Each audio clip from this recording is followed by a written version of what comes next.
النهاردة هنعمل القراقيش بطريقة سهلة جدا وبسيطة. هنعملها بالعجوة. هقولك ازاي تطلع معاكي دايبة وناعمة. العجينة نفسها ناعمة جدا، والمقادير بسيطة جدا وسهلة، وهتعمل معانا كمية حلوة قوي. هقولك ازاي تظبطي السوا بتاعها تطلع بالمنظر ده وما تنشفش منك مع كوباية شاي اول يوم العيد. تحفة جدا.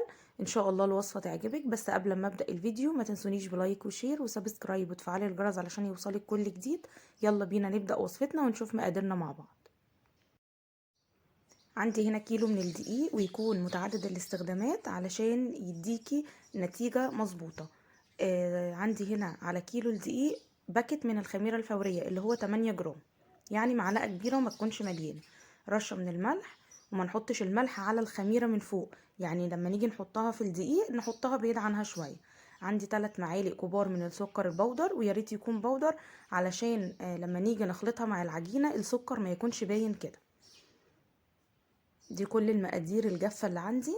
يبقى احنا حطينا كيلو من الدقيق، عليه معلقة كبيرة من الخميرة الفورية، عليها رشة من الملح. بقلب بقى كل المكونات مع بعض كده. بعد كده هنزل بالسمنة. طبعا السمنة تكون دايبة معايا وما تكونش سخنة، يعني تبقى دافية عشان الخميرة تشتغل معايا. هنزل ب 500 جرام من السمنة، يعني حوالي نص كيلو. يبقى الكيلو من الدقيق عليه نص كيلو من السمنة. ما نقللش كمية السمنة علشان تطلع معاكي القراقيش او المنين دايب، ما يبقاش ناشف.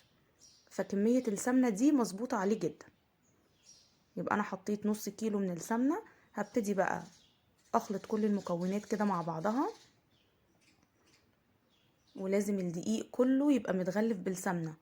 بنبس فيه كده، لازم نعجن فيه كويس جدا. ما نتسرعش في المرحلة دي زي كل مرة ما بقول، علشان المرحلة دي هي اللي هتديكي نتيجة حلوة قوي للقراقيش. افضل اخلط فيها كده لحد ما تتكون عجينة معايا بالمنظر ده. بعد كده هنزل بكوباية من المية الدافية. طبعا لو عايزة تنزلي بالحليب حلو قوي، بس المية زي ما قلت قبل كده بتطول عمر القراقيش او الكحك، يعني بتخليه يقعد معاكي مدة كبيرة. كوباية على الكيلو بالظبط. بس بنزل بالمية حبة بحبة، ما بنزلش بيها مرة واحدة، وما بعجنش كتير. اول ما المية تختفي معايا بوقف عجن على طول. ابتديت الم العجينة، هبتدي اريحها. هنريحها حوالي ساعة. هغطيها كده بكيس واسيبها ترتاح لمدة ساعة، وبعد كده ارجع اشتغل فيها.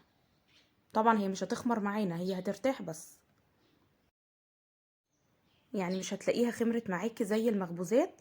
هي زي ما انتوا شايفين كده ارتاحت معايا. ما نكترش الخميرة فيها علشان شكل القراقيش ما يبص معايا في الفرن. زي ما انتوا شايفين كده، بصوا بعد ما العجينة ارتاحت معايا. طبعا وانا بشتغل بغطي العجينة كده بالكيس. عندي هنا عجوة حوالي 800 جرام. طبعا عملتها قطع بالشكل ده كده، من غير ما احط لها سمنة ومن غير ما احط لها اي حاجة. طبعا لو عايزة تحط لها قرفة، عايزة تحطي اي نكهة انت عايزاها براحتك. باخد قطعة كده من العجينة وبحط جواها العجوة، وببتدي اقفلها كويس جدا، وهحطها في الصاج. الصاج ما ببقاش دهناه اي حاجة، لان العجينة اللي احنا عاملينها فيها كمية من السمنة كويس جدا، فما تقلقيش مش هتلزق معاكي. وفي حاجة مهمة جدا، لما نيجي نحط كحك او قراقيش او اي حاجة فيها سمنة او البسكوت، يا ريت لما نيجي نحطها في الصاج ما نحطش ورق زبدة تحتيها، لان ورق الزبدة بيمتص كل السمنة او الزبدة اللي موجودة عندك في العجينة، فهتطلع ناشفة معاكي ومش هتبقى مظبوطة. ما تقلقيش خالص ان هي اصلا مش هتلزق في الصاج، فياريت ما نحطش ورق زبدة. طبعا الحجم بتاع القراقيش زي ما انت تحبي، بتعمليها صغيرة او كبيرة براحتك. انا حطيتها كده دلوقتي في الصاج وفردتها وبخليها رقيقة متساوية زي ما انتوا شايفين. بصوا العجينة ما بتشققش معايا خالص. بجيب سكينة كده وبعمل لها خطوط بالمنظر ده علشان شكلها يبقى حلو، والعجوة تبقى باينة فيها بعد السوا. عندي هنا سمنة على زيت، بدهن بيهم الوش كده علشان تديني لون حلو، وفي نفس الوقت لما اجي احط السمسم يمسك عليها. عندي هنا سمسم محمص بحطه كده من على الوش. طبعا بعد ما بخلصها بسيبها ترتاح زي ما انتوا شايفين كده. يعني بعد ما اخلصها بخليها ترتاح لمدة نص ساعة، نص ساعة بالظبط، وبعد كده بدخلها الفرن. طبعا قبل ما ادخلها الفرن ببقى فاتحة الفرن قبليها بربع ساعة. لازم تدخل على فرن سخن على درجة حرارة 200، وبعد ما ادخلها على درجة حرارة 200 بقلل درجة الحرارة ل 180. ولو محدش عنده درجات في الفرن بيخلي الفرن في النص كده. اول ما تاخد اللون الذهبي زي ما انتوا شايفين كده ببتدي اطلعها على طول. شكلها تحفة جدا، ويا ريت ما نطلعهاش فاتحة، لان كل ما تخليها واخدة اللون الذهبي ومتحمصة شوية بتدي طعم احلى. بصوا السوا عامل ازاي، تحفة جدا. ما خدتش وقت خالص في الفرن، خدت حوالي نص ساعة بس. بصوا ناعمة جدا، وغير ريحتها وطعمها حلو قوي، وطريقتها سهلة جدا مش هتاخد منك وقت خالص. طريقة تخزينها بقى بنخزنها ازاي؟